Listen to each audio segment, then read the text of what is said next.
जय श्री कृष्ण दोस्तों, मेरा नाम है अजय कृष्णवंशी। इस चैनल जिसका नाम है इनविंसिबल पायोनियर इंस्टीट्यूट, इस चैनल पर दोस्तों अभी तक हम राजस्थान इतिहास के महत्वपूर्ण चैप्टर्स का अध्ययन कर रहे थे। जैसे हमने राजस्थान के प्रमुख राजवंशों की चर्चा इसी चैनल पर की है, जैसे कि मेवाड़ का गोइल वंश, जयपुर का कच्छावा राजवंश, बीकानेर तथा जोधपुर का राठौड़ राजवंश, गुर्जर प्रतिहार राजवंश, इसके अलावा दोस्तों चौहान राजवंश, इसके अलावा जैसलमेर का भाटी राजवंश। ये तो दोस्तों प्रमुख राजवंश हो गए। इसके अलावा हमने और भी बहुत सारी चर्चाएं की है, जैसे राजस्थान का एकीकरण है, 1857 की क्रांति है, प्रजामंडल आंदोलन है, किसान आंदोलन है, जनजातीय आंदोलन है, राजस्थान जन जागरण में पत्रकारिता की भूमिका है, आर्य समाज का योगदान है।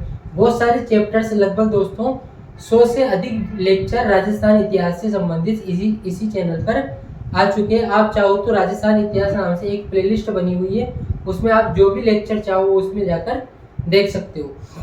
तो अब ये राजस्थान इतिहास दोस्तों कंप्लीट हो चुका है। तो आज हम शुरुआत करने जा रहे हैं दोस्तों राजस्थान कला एवं संस्कृति की, जिसमें हमने पहले टॉपिक का चयन किया है जिसका नाम है राजस्थानी भाषा, बोलियां एवं साहित्य। तो इसकी चर्चा हम करना चाहेंगे दोस्तों। आज हम जिसे राजस्थानी भाषा के नाम से जानते हैं, इसे पुराने समय में राजस्थानी भाषा का दर्जा प्राप्त नहीं था, या फिर इसे राजस्थानी भाषा के नाम से नहीं जाना जाता था। इसे कुछ लोग तो मरुवाणी कहते थे, कुछ लोग इसे मरुदेशीय भाषा कहते थे। इसके अलावा दोस्तों इसके और भी अनेक सारे नाम अपने को देखने को मिलते हैं। कुछ लोग मरुभाषा कहते थे, कुछ लोग मरुदेशीय भाषा कहते थे, कुछ मरुवाणी कहते थे। लेकिन दोस्तों 1912 में सर्वप्रथम जॉर्ज अब्राहम गियर्सन ने अपनी एक पुस्तक लिखी। उस पुस्तक का नाम था दोस्तों लिंग्विस्टिक सर्वे ऑफ इंडिया। उस पुस्तक में सर्वप्रथम यहाँ की जो राजस्थान प्रांत की भाषा है उसके लिए सर्वप्रथम उन्होंने राजस्थानी शब्द का प्रयोग किया है। इसके अलावा अगर हम थोड़े से और बैकग्राउंड में जाए, थोड़े से और इतिहास की तरफ जाए, तो उद्योतन सूरी ने एक ग्रंथ लिखा था दोस्तों जिसका नाम है कुवलय माला। और उद्योतन सूरी ने जो अपना ग्रंथ लिखा कुवलय माला, उन्होंने 18 देसी भाषाओं का जिक्र किया, जिसमें राजस्थानी भाषा के लिए उन्होंने मरुवाणी शब्द का जिक्र किया। इसके अलावा अबुल फजल ने अपने ग्रंथ आईने अकबरी में राजस्थानी भाषा के लिए मारवाड़ी शब्द का उल्लेख किया है। तो ऐसी बहुत सारी चर्चाएं हैं दोस्तों। अगर आपके पास नोट्स हो किसी कोचिंग की, या फिर आप गाइड लेके बैठे हो, तो हो सकता है मैं जो आपको जानकारी साझा कर रहा हूँ और आपके पास जो जानकारियाँ हैं उनके बीच में कुछ मत भिन्नता हो सकती है, थोड़ा सा जानकारियों में अंतर हो सकता है। लेकिन दोस्तों मैं आपको एक चीज़ का वादा करना चाहता हूँ, हमारी या फिर मेरी जानकारियों का स्रोत किसी कोचिंग के नोट्स या फिर कोई गाइड नहीं है। मेरी जानकारियों का स्रोत है दोस्तों भारत तथा राजस्थान सरकार की प्रमाणिक पुस्तक, जैसे कि राजस्थान हिंदी ग्रंथ अकादमी, माध्यमिक शिक्षा बोर्ड, एनसीईआरटी आदि हमारी जानकारी का स्रोत है। इस वजह से अगर आपके नोट्स में और मैं जो आपको जानकारी साझा कर रहा हूँ उसमें अगर कुछ भिन्नता है, तो उन भिन्नताओं को आप दरकिनार कर सकते हो। और आप अगर राजस्थान हिंदी ग्रंथ अकादमी की पुस्तक देखोगे, या फिर माध्यमिक शिक्षा बोर्ड की देखोगे, एनसीईआरटी देखोगे, तो मैं जो आपको जानकारियाँ बता रहा हूँ वही जानकारी आपको उन पुस्तकों में देखने को मिलेगी। क्योंकि दोस्तों हम इस चैनल को बनाने का हमारा उद्देश्य भारत तथा राजस्थान सरकार की प्रमाणिक पुस्तकों के आधार पर एक क्रमबद्ध तरीके से आपके साथ जानकारियाँ पहुँचाना है, ताकि आपको प्रतियोगी परीक्षाओं को उत्तीर्ण करने में ज़्यादा समस्याओं का सामना नहीं करना पड़े। इस वजह से मैं ये चीज़ पहले क्लियर कर देता हूँ। बात रही दोस्तों इस नक्शे की, तो इस नक्शे का आज के हमारे लेक्चर में ज़्यादा कोई विशेष योगदान नहीं है, लेकिन इसके बाद में जो नेक्स्ट लेक्चर रहेगा उसमें इस नक्शे का 100% बहुत ज़्यादा इस्तेमाल होगा। बिना इस नक्शे के सेकंड लेक्चर अपना कंप्लीट नहीं हो पाएगा। इस वजह से मैंने ये नक्शा तैयार कर रखा है। तो राजस्थान का नक्शा है, देखने में भी प्यारा है, अगर देख ही रहो तो क्या कोई समस्या नहीं है। तो अब हम शुरुआत करने जा रहे हैं दोस्तों।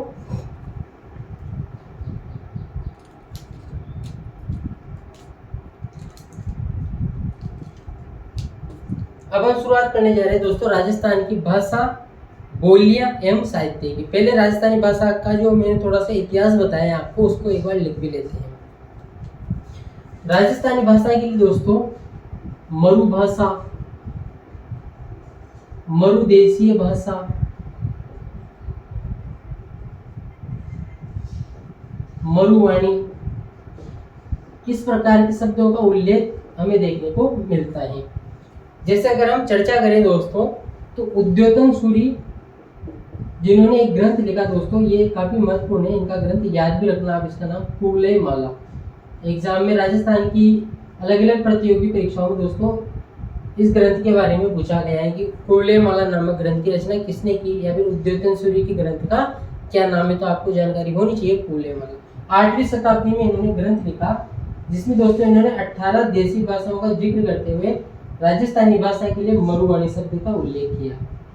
राजस्थानी भाषा के लिए दोस्तों इन्होंने मरुवाणी शब्द का उल्लेख किया। इसके अलावा दोस्तों अबुल फजल का नाम मेरे ख्याल से आप सब बच्चों ने सुन रखा होगा, क्योंकि कोई भी बालक अगर राजस्थान की प्रतियोगी परीक्षाओं का तैयारी कर रहा है और उसने अबुल फजल का नाम नहीं सुना है तो मेरे ख्याल से ये तो संभव नहीं है। अबुल फजल ने एक ग्रंथ लिखा है दोस्तों, आईन ए अकबरी। आईन ए अकबरी। आईन ए अकबरी में दोस्तों अबुल फजल ने राजस्थानी भाषा के लिए मारवाड़ी शब्द का प्रयोग किया है कि राजस्थानी भाषा के लिए मारवाड़ी शब्द का उन्होंने प्रयोग किया। कुछ जगह पर ऐसा भी लिखा जाता है कि अबुल फजल ने अपने ग्रंथ में राजस्थानी भाषा के लिए मरुवाणी शब्द का इस्तेमाल किया है, लेकिन दोस्तों राजस्थान हिंदी ग्रंथ अकादमी की पुस्तक में मरुवाणी शब्द का उल्लेख नहीं मिलता है, बल्कि मारवाड़ी शब्द का उल्लेख मिलता है। तो वही जानकारी मैंने आपके साथ साझा की है। तो भी राजस्थानी भाषा के लिए राजस्थानी शब्द का प्रयोग सर्वप्रथम किसने किया, ये महत्वपूर्ण हो गया हमारे लिए। इधर लिख देता हूँ मैं। 1912 में दोस्तों George Abraham Gierson. George Abraham Gierson. George Abraham Gierson ने एक पुस्तक लिखी दोस्तों, जिसका ये पुस्तक का नाम भी आपको ध्यान में रखना है, क्योंकि राजस्थान की अलग अलग प्रतियोगी परीक्षाओं में पुस्तक का नाम भी पूछा गया है। पुस्तक लिखी है दोस्तों इन्होंने linguistic survey of India. Linguistic survey of India. Linguistic survey of India. Linguistic शब्द का इस्तेमाल भाषा के लिए होता है, ये भी आपको जानकारी होनी चाहिए। 1912 में जॉर्ज अब्राहम गियर्सन ने अपनी पुस्तक लिंग्विस्टिक सर्वे ऑफ इंडिया में सर्वप्रथम राजस्थानी भाषा के लिए राजस्थानी शब्द का इस्तेमाल किया है। यानी कि यहाँ पर राजस्थान प्रांत में जो भाषा बोली जाती है दोस्तों, उसके लिए राजस्थानी शब्द का सर्वप्रथम प्रयोग किसने किया है, जॉर्ज अब्राहम गियर्सन ने किया है, अपनी पुस्तक में किया है, जिसका नाम है दोस्तों, क्या नाम है उस पुस्तक का, लिंग्विस्टिक सर्वे ऑफ इंडिया नामक पुस्तक में सर्वप्रथम राजस्थानी भाषा के लिए राजस्थानी शब्द का प्रयोग किया है। इसके अलावा दोस्तों राजस्थानी भाषा की उत्पत्ति कैसे हुई, इस बारे में अलग अलग विद्वानों के मतभेद हमें देखने को मिलते हैं। कुछ विद्वानों का ऐसा मानना है कि राजस्थानी भाषा की उत्पत्ति शोरसेनी अपभ्रंश से हुई, जबकि कुछ विद्वानों का मानना है कि राजस्थानी भाषा की उत्पत्ति गुर्जर अपभ्रंश से हुई है। हम दोनों ही मतों की चर्चा करना चाहेंगे।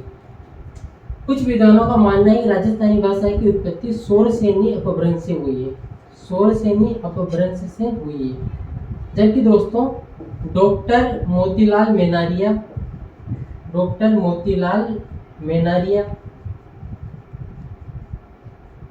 कन्हैयालाल माणिक्यलाल मुंशी यानी के मुंशी, इसके अलावा दोस्तों doctor L P. Tessitori, doctor LP.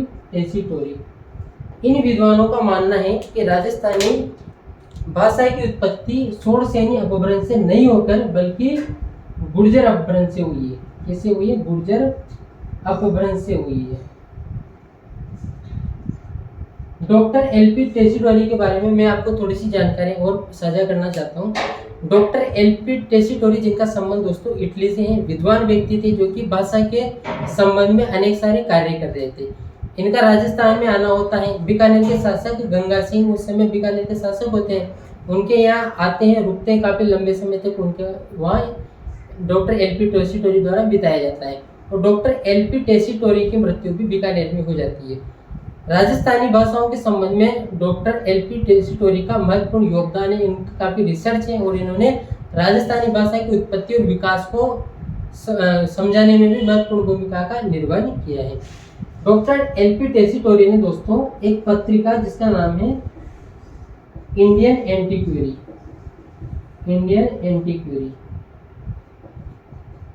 Indian एंटीक्वेरी, एक पत्रिका जिसका नाम है दोस्तों इंडियन एंटीक्वेरी, इसमें डॉक्टर एल.पी. टेसीटोरी ने राजस्थानी भाषा के विकास तथा उत्पत्ति के बारे में अपने मत रखे हैं। राजस्थानी भाषा के विकास, राजस्थानी भाषा के विकास उत्पत्ति एवं विकास के बारे में अपने मत रखे हैं। यानी कि राजस्थानी भाषा की उत्पत्ति एवं विकास को समझाने की इन्होंने कोशिश की। किसमें की दोस्तों? अपने ग्रंथ, अपने एक पत्रिका जिसका नाम है इंडियन एंटीक्वेरी। इस इंडियन एंटीक्वेरी पत्रिका का नाम कुछ जगह पर एंटीक्वेरी ऑफ इंडिया भी मिलता है। दोनों का अर्थ समान ही है, लेकिन राजस्थान हिंदी ग्रंथ अकादमी में ये जो पत्रिका है इसका नाम दोस्तों इंडियन एंटीक्वेरी लिखा हुआ है। इस वजह से ये जानकारी मैंने आपके साथ साझा की है। इसके अलावा दोस्तों डॉक्टर नामवर सिंह की भी चर्चा हम करना चाहेंगे। डॉक्टर नामवर सिंह की भी हम थोड़ी सी चर्चा यहाँ पर करना चाहिए।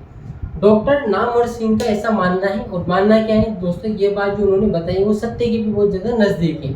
डॉक्टर नामवर सिंह के अनुसार पूर्वी राजस्थान की भाषाओं पर ब्रज भाषा का अत्यधिक प्रभाव देखने को मिलता है, जबकि पश्चिमी राजस्थान की भाषाओं पर गुजराती भाषा का अत्यधिक प्रभाव देखने को मिलता है। क्योंकि पूर्वी राजस्थान का जो इलाका है वो मथुरा, उत्तर प्रदेश आदि से टच है वो, इस वजह से उस भाषा का कुछ मिश्रण उनमें आ गया। और पश्चिमी राजस्थान का जो कुछ इलाका है गुजरात से टच होने के कारण पश्चिमी राजस्थान की भाषाओं पर गुजराती प्रभाव देखने को मिलता है। ये किसका मत है? ये डॉक्टर नामवर सिंह का ये मत है। यानी कि पूर्वी राजस्थान की भाषाओं पर तो ब्रज भाषा का प्रभाव देखने को मिलता है, ब्रज भाषा का प्रभाव देखने को मिलता है। पश्चिमी राजस्थान की भाषाओं पर गुजराती भाषा का प्रभाव देखने को मिलता है। ऐसा किसका मत है दोस्तों?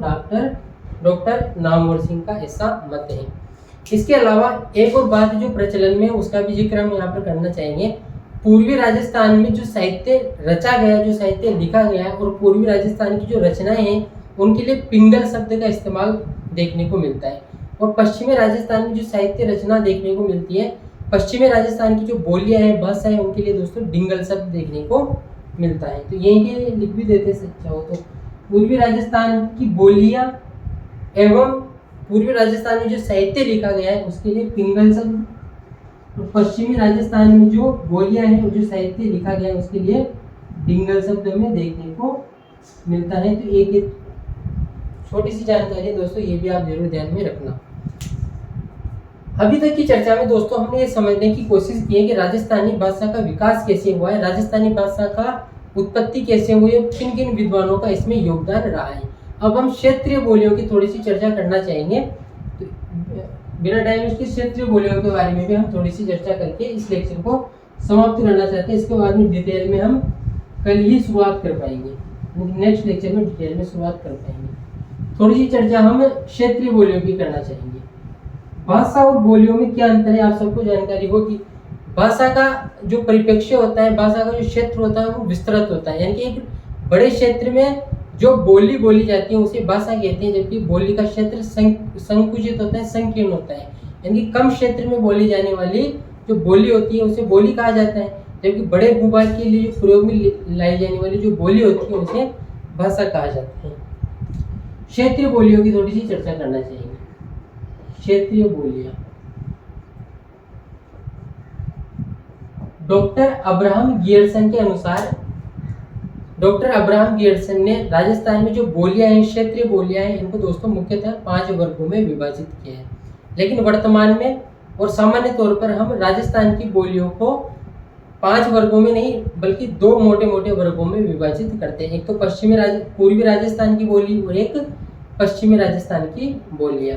पूर्वी राजस्थान की बोलियों में जैसे ढूंढाड़ी आती है, हाड़ौती आती है, इसके अलावा मेवाती आती है, इसके अलावा अहिरवाटी जिसे राठी भी कहा जाता है वो आती है। जबकि दोस्तों पश्चिमी राजस्थान की बोलियों में मारवाड़ी आती है, मेवाड़ी आती है, मारवाड़ी आती है, मेवाड़ी आती है, इसके अलावा बागड़ी आती है और शेखावटी आती है। ये मोटा मोटा वर्गीकरण है। इसके अलावा अगर हम आरसी निगम की बात करें तो आरसी निगम ने राजस्थान की क्षेत्रीय बोलियों को 73 भागों में विभाजित किया है। इनकी आरसी निगम के अनुसार संपूर्ण राजस्थान में 73 बोलियां बोली जाती है। लेकिन जो सामान्य वर्गीकरण है हम उसकी चर्चा करना चाहेंगे। क्षेत्रीय बोलियों को 2 भागों में बांटा जाता है दोस्तों। पूर्वी राजस्थान की बोलियां कौन कौन सी है? जैसे कि ढूंढाड़ी है,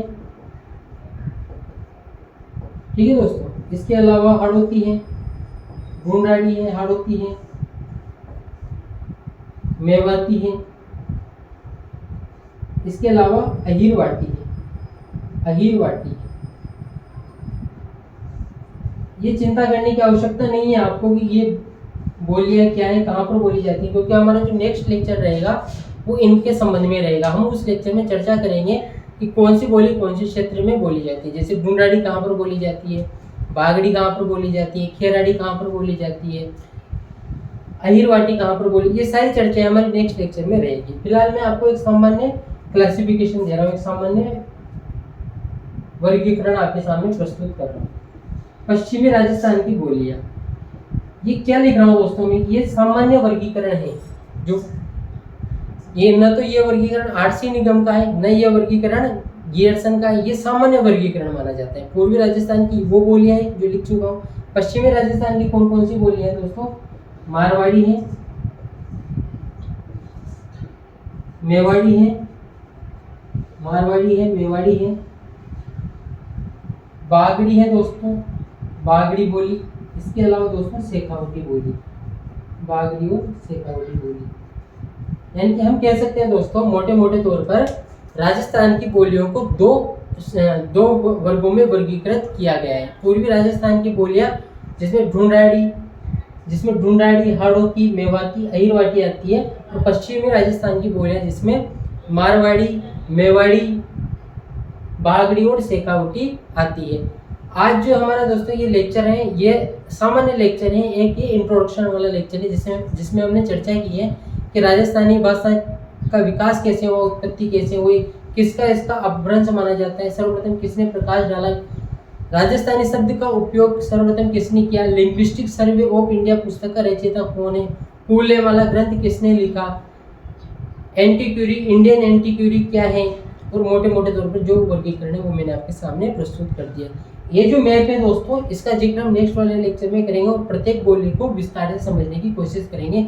इतने विस्तार से भी नहीं समझेंगे कि आपको नींद आने लग जाए, आप बोर हो जाए, बल्कि उस हद तक विस्तार से समझेंगे जिस हद तक आपके प्रतियोगी परीक्षाओं की दृष्टि से महत्वपूर्ण हो। आपको प्रतियोगी परीक्षाओं में जब यहाँ से क्वेश्चन आए तो आप सहजता से उसका आंसर कर सको, उस लेवल तक हम विस्तार देकर उसको पढ़ना चाहेंगे नेक्स्ट लेक्चर में। पहले दोस्तों मैं पहले मैं बोल चुका हूँ, एक बार फिर से मैं रिपीट करना चाहता हूँ। राजस्थान इतिहास अपना कंप्लीट हो चुका है। आप इसी चैनल पर, मैं यूं नहीं बोल रहा हूँ दोस्तों आपसे कि आप सब्सक्राइब करो, आपकी इच्छा हो तो कर लेना, बल्कि ऐसी कोई दिक्कत नहीं है। लाइक, कमेंट वगैरह, शेयर, कोई समस्या नहीं है। आप उसमें लेक्चर देखना, जैसे 1857 की क्रांति, बहुत सारे लेक्चर हैं दोस्तों, संपूर्ण राजस्थान इतिहास है उसमें। आप लेक्चर देखना, प्रमाणिक पुस्तकों के आधार पर मेहनत करके लेक्चर तैयार कर रखे आप जैसे बच्चों के लिए, जो पढ़ने वाले बच्चे हैं उनके लिए।